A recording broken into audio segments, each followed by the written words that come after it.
AFG. Ensemble, transformons l'énergie. Madame la ministre de la Transition énergétique, Madame Agnès Pannier-Runacher. Monsieur le Président, Mesdames et Messieurs, bonjour à toutes et à tous.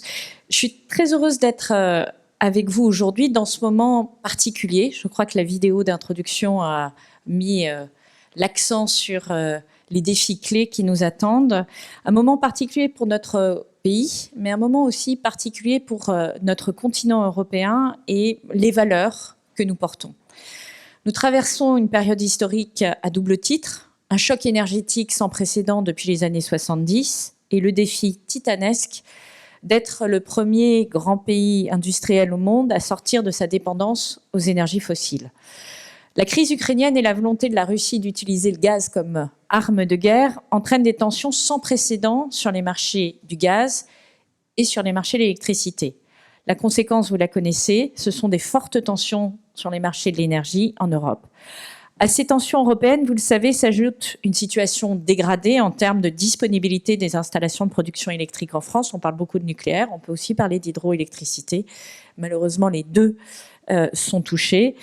Et je veux vous dire que je sais combien vous êtes engagés collectivement pour nous permettre aux Européens, aux Français, de passer ce cap. Et je veux vous en remercier. Je voudrais commencer mon propos par ça, parce que je connais cette mobilisation qui dure depuis plusieurs mois, qui a été constante, qui n'a pas toujours été facile, qui n'a pas toujours été saluée. Et je pense que c'est important de vous le dire.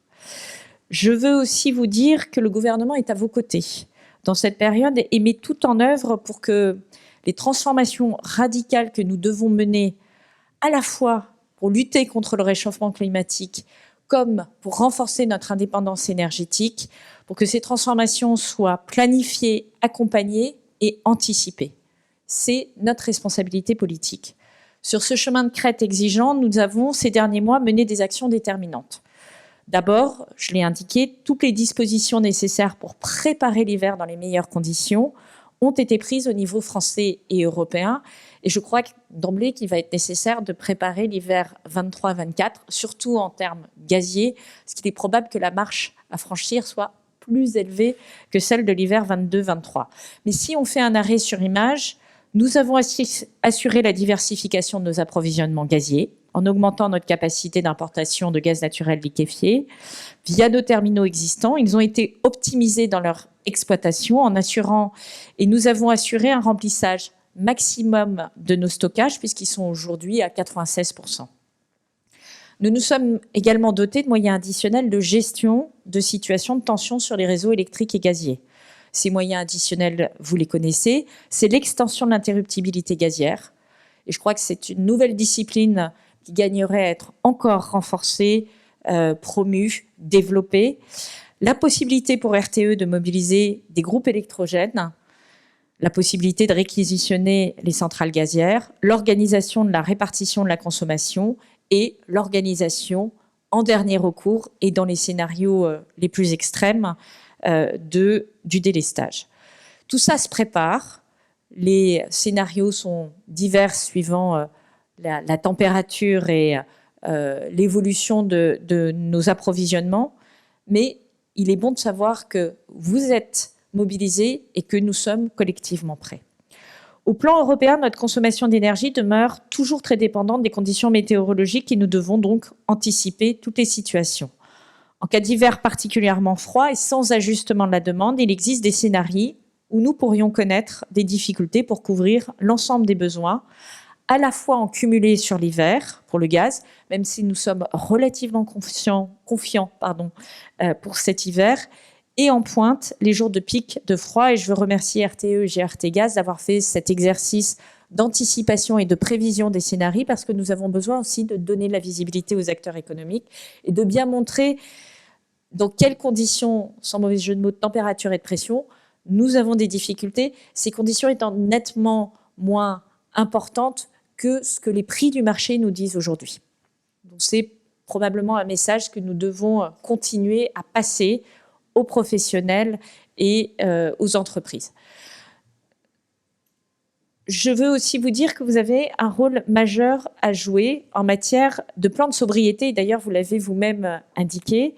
Vous avez un rôle majeur à jouer parce que ce plan de sobriété, il adresse différents enjeux. Je vais revenir sur l'enjeu de long terme et de lutte contre le réchauffement climatique, mais évidemment, à court terme, il est de nature à faciliter le passage de l'hiver.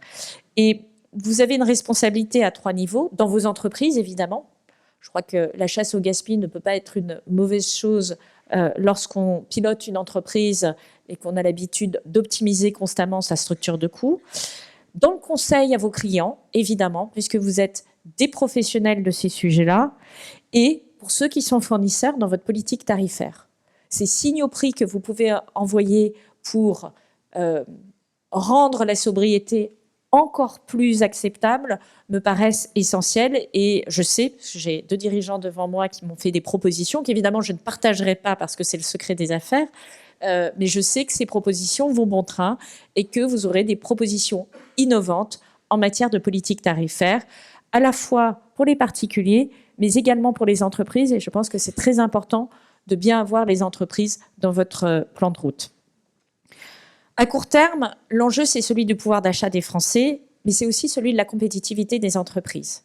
Et autant je soutiens la sobriété choisie, autant avec le gouvernement, avec la Première ministre et le Président de la République, nous ferons tout notre possible pour que cette sobriété ne soit pas subie, qu'elle n'arrête pas des chaînes de production, qu'elle n'empêche pas la métallurgie ici, la production d'engrais là, de continuer à produire. C'est essentiel pour notre économie et l'économie européenne.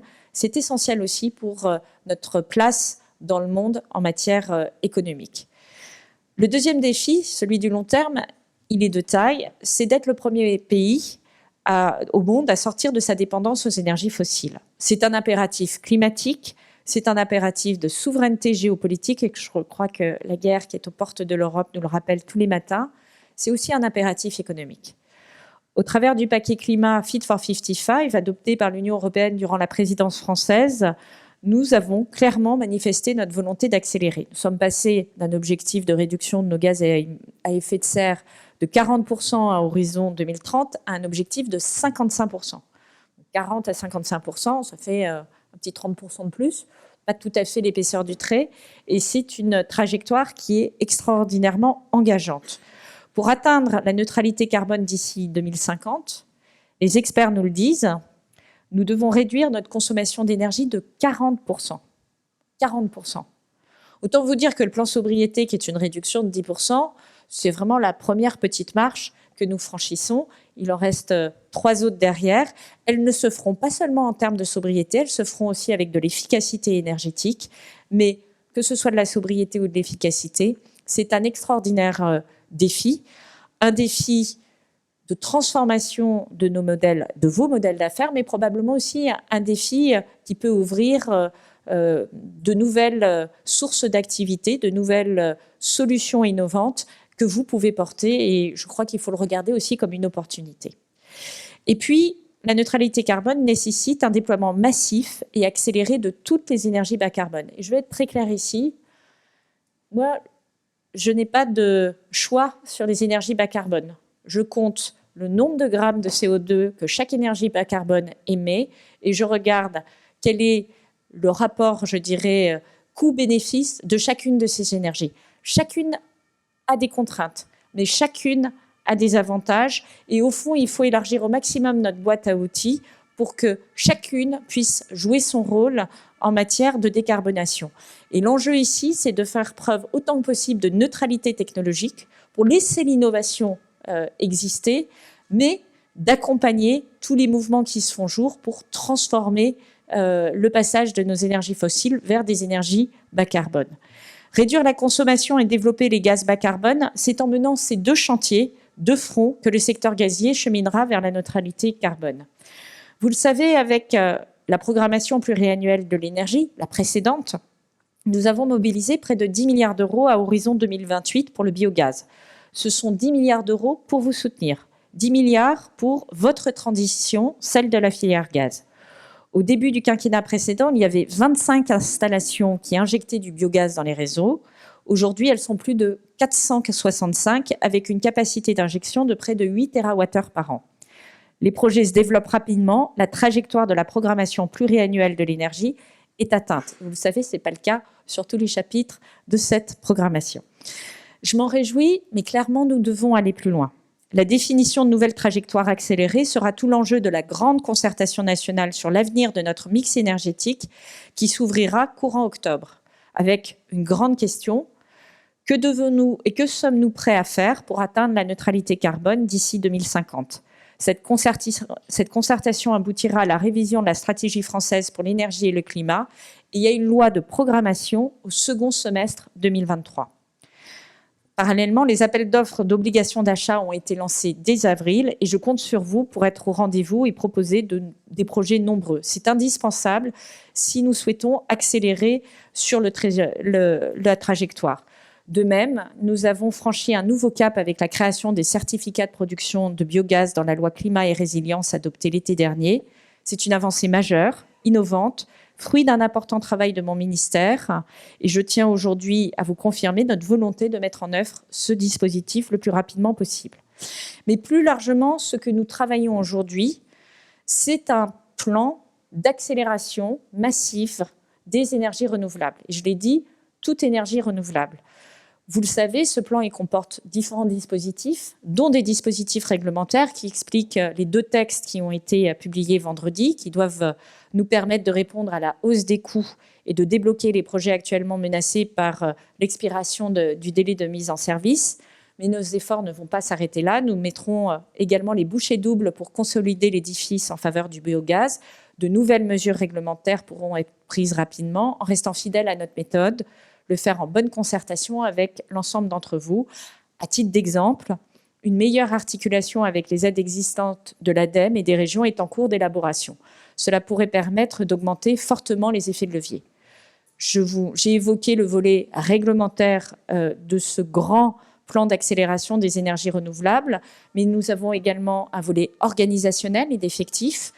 J'ai signé avec Gérald Darmanin une circulaire en direction des préfets, les mobilisant très directement pour accélérer l'instruction des projets d'énergie renouvelable, pour accélérer également le traitement administratif, je dirais, des contentieux, et pour faire en sorte d'accompagner les élus de terrain en conseil, en support, en expertise, pour qu'au-delà du travail administratif, nous ayons une dynamique de projets d'énergie renouvelable sur le terrain, là encore, quelle que soit la technologie qui est portée. Et parce qu'il faut accorder ses paroles avec ses actes, nous renforçons les effectifs des services déconcentrés de l'État pour instruire ces projets. Nous savons dans la salle que certains projets sont aussi ralentis par l'insuffisance d'effectifs en DREAL en particulier. Plus largement, j'ai présenté en Conseil des ministres hier un projet de loi énergie renouvelable. Alors, je veux rassurer Monsieur le Président, ce projet de loi comprend un article très explicite sur le gaz bas carbone qui va permettre d'élargir le soutien au gaz bas carbone à de nouvelles technologies. C'est l'objectif que nous avons. Par ailleurs, les titres qui sont évidemment transversaux à l'ensemble des énergies renouvelables s'appliquent au gaz bas carbone. Donc, je veux vous rassurer sur ce point. Le projet de loi adresse bien la filière gazière. Je vais revenir 1 minute sur ce projet de loi. Vous connaissez le diagnostic. Il faut en France, grosso modo, 2 fois plus de temps qu'ailleurs en Europe pour développer des projets d'énergie renouvelable. Ce n'est pas une question d'attention particulière à l'environnement, parce que je pense qu'on ne peut pas dire que nos voisins européens soient inattentifs aux enjeux environnementaux. C'est probablement une systémique administrative de sociétale qui ralentit les projets et nous voulons faire en sorte d'accélérer les projets. D'abord parce qu'il n'y a pas une opposition entre l'énergie nucléaire d'un côté et les énergies renouvelables. Ce sont toutes des énergies bas carbone. Et le vrai passager clandestin dans la pièce, ce sont les énergies fossiles. Elles sont installées, elles ont un impact sur notre climat, elles ont des installations qui ne sont pas plus belles que d'autres installations d'énergie renouvelable, mais nous nous y sommes habitués. Et aujourd'hui, l'enjeu est de sortir de ces énergies fossiles, et donc il faut le faire par tous les moyens. C'est tout l'objet du projet de loi que je porte avec plusieurs leviers. La mise en place des circuits courts de l'énergie par le développement de contrats d'achat de long terme entre consommateurs, industriels et producteurs, réaffirmant le rôle central des collectivités locales pour déployer les énergies renouvelables.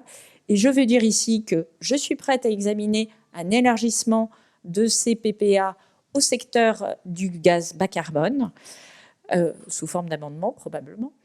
Le deuxième élément, c'est la levée des verrous de nos procédures administratives en les plaçant au niveau des meilleures pratiques européennes, en reconnaissant les énergies renouvelables comme raison impérative d'intérêt public majeur, parce qu'elles le sont. Le troisième élément, c'est la libération du grand potentiel foncier inexploité et qui ne présente pas d'enjeux environnementaux dimensionnants. Et le quatrième élément, la création des conditions d'une véritable acceptabilité et de l'attractivité de ces projets au niveau local pour rendre les énergies renouvelables désirables, tant pour les communes que pour les riverains. Et enfin, je l'ai dit, l'élargissement des dispositifs de soutien à tous les gaz bas carbone, qui, je pense, est une accroche pour permettre de travailler ensuite au niveau réglementaire sur un certain nombre de nouvelles technologies qui ne sont pas encore accompagnées et ouvrir certains débats par rapport, par exemple, au gaz de mine qui est échappé naturellement et qui pourrait être remis dans nos dispositifs énergétiques. Ce projet de loi, complété par des mesures réglementaires sur l'accélération des contentieux, concerne donc toutes les énergies renouvelables. Il va maintenant être transmis au Sénat, qui saura, je n'en doute pas, l'enrichir au mieux. En parallèle, nous avançons sur d'autres chantiers collectifs. Je pense à l'efficacité énergétique, pour laquelle le gouvernement a renforcé certains cadres réglementaires et déployé des moyens financiers considérables. Mon budget pour 2023 en matière de rénovation thermique représente 2,5 milliards d'euros. C'est 500 millions de plus qu'en 2019. Donc, ce n'est pas exactement l'épaisseur du trait non plus. L'idée, c'est de soutenir notamment les dispositifs en faveur de la rénovation thermique des logements, au travers notamment du dispositif MaPrimeRénov'. Vous savez également que nous avons renforcé significativement les C2E. Et nous allons également adresser le sujet des bâtiments tertiaires et de la décarbonation de l'industrie, parce qu'ils sont majeurs dans notre trajectoire de réduction des gaz à effet de serre. Enfin, car le sujet est important, je souhaiterais dire quelques mots de l'hydrogène. Notre stratégie adoptée en septembre 2020 se déploie. Nous avons proposé à la Commission européenne 2 ensembles de projets pour le dispositif des projets importants d'intérêt européen commun, les PIEC. Parmi les 41 projets sélectionnés le 15 juillet pour la première vague, 10 sont français. Cela fait de la France le pays le plus mieux représenté de ce dernier PIEC. Cela est tout sauf anecdotique. Cela confirme notre positionnement cohérent pour devenir un leader mondial de l'hydrogène décarboné. Un mécanisme de soutien à la production d'hydrogène décarboné a été pré-notifié le 15 février 2021. Le lancement d'un appel à projet est attendu d'ici fin 2022 et une sélection des offres pour de premiers lauréats à l'issue d'un dialogue compétitif est prévue d'ici mi-2023. Et vous savez que la Première ministre organisera mercredi un déplacement autour de l'hydrogène et je crois savoir qu'elle portera assez haut et fort à nouveau cette filière. Au premier appel à projet, c'est une première tranche de 150 MW de capacité d'électrolyse qui pourrait être soutenue pour bénéficier d'un soutien à la production. Un projet de décret organisant les appels à projets a été envoyé en consultation la semaine dernière. Enfin, les appels à projets écosystèmes territoriaux de l'ADEME sont un vrai succès avec de nombreux projets de qualité pour faire émerger une offre française de solutions hydrogène. Initialement dotée de 275 millions d'euros, l'enveloppe a dû être réabondée de 200 millions d'euros et je crois savoir que tous les projets ne sont pas soutenus. C'est vous dire la dynamique que cela a créée sur les territoires et je crois qu'il va falloir continuer à accompagner ces projets. Il y a évidemment des critères de sélection qui sont importants et c'est bien normal, mais cette dynamique, elle montre bien que nous avons une structuration du marché qui est en train de se faire et c'est très exactement ce que nous souhaitons. Enfin, les discussions sur le paquet gaz se poursuivent au niveau européen pour mettre en place un marché de l'hydrogène compatible avec notre transition énergétique en favorisant l'hydrogène renouvelable et bas carbone. Et vous savez combien ce terme de bas carbone est important, tant il cache un combat autour du nucléaire, qui est un enjeu évidemment extrêmement important pour la France. Je ne serai pas plus longue, mais je tiens à redire aujourd'hui l'importance de votre responsabilité. Le gouvernement n'a pas ménagé ses efforts pour enclencher la décarbonation du pays. Et depuis quelques mois, nous nous sommes employés à traquer tous les grains de sable qui ralentissent cette décarbonation. Ce n'est pas un combat facile, vous le savez. Ce n'est pas non plus un combat rapide. Certaines décisions peuvent donner le sentiment de traîner. Mais vous savez que nous sommes à la manœuvre pour faire en sorte de dégoulotter, comme on dit fort élégamment, la situation. Mais maintenant, c'est à vous de jouer. C'est à vous de jouer aussi pour développer des projets exemplaires, innovants. C'est à vous de jouer aussi pour faire en sorte que la valeur ajoutée française soit la plus importante possible, parce que c'est ça qui nous permettra de financer ces projets dans la durée. Plus ces projets permettront de créer de l'emploi en France, de créer des richesses fiscales et sociales en France, plus il nous sera possible, dans notre trajectoire de finances publiques, de porter de nouvelles innovations et de générer de nouveaux projets. Donc c'est vraiment un partenariat que je vous propose. Ce partenariat, vous savez qu'il doit être inscrit autant que possible dans la durée, avec des règles stables. Et je sais que là aussi, parfois, l'État doit savoir balayer devant sa porte. En tout cas, moi, je m'engage à avoir une oreille toujours ouverte, professionnelle, réactive, voire en anticipation, pour qu'ensemble, nous puissions réellement réussir ce combat de la décarbonation au profit des Français, au profit de l'économie et au profit d'une meilleure répartition de la richesse en France. Je vous remercie. AFG. Ensemble, transformons l'énergie.